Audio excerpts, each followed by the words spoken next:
Hey guys, Haley here, and I'm so excited because I am here to teach you something. For Valentines, or Galentines, or Palentines, whatever you prefer.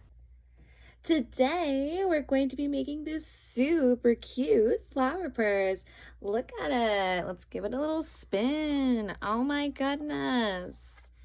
This is super easy to make, super fun if you're having a Galentine's, Valentine's, or a Palentine's Day gathering, and it's so simple. You only need this little purse. You can get it from Amazon. I'll link it below.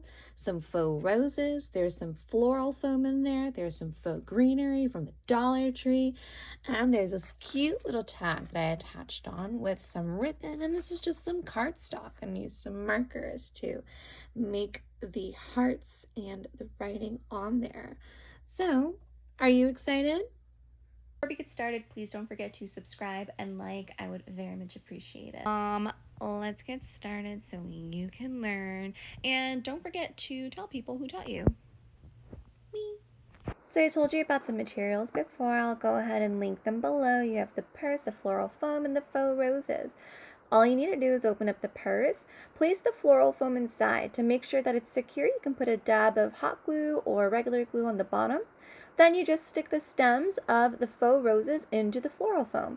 I like to work my way from outside to inside. I used about 12 faux roses here, but I ended up adding more, so just fill it in as much as you'd like. I don't like to see gaps personally. And in the next frame, you'll see that it looks way fuller. In the beginning of the video, you saw that it did have some faux greenery. I personally chose to put that faux greenery in there just because I wanted to see a pop of color. And then just to finish it off, to gift to someone, you can add a little gift tag of your choice. I created mine with my Cricut machine. I cut out a gift tag shape, and I made the machine write it out for me because their writing is much neater than mine. But you can do that with any type of cardstock and ribbon that you have laying around the house. I hope you guys enjoyed. Don't forget to follow me for more content. Thanks so much. Bye.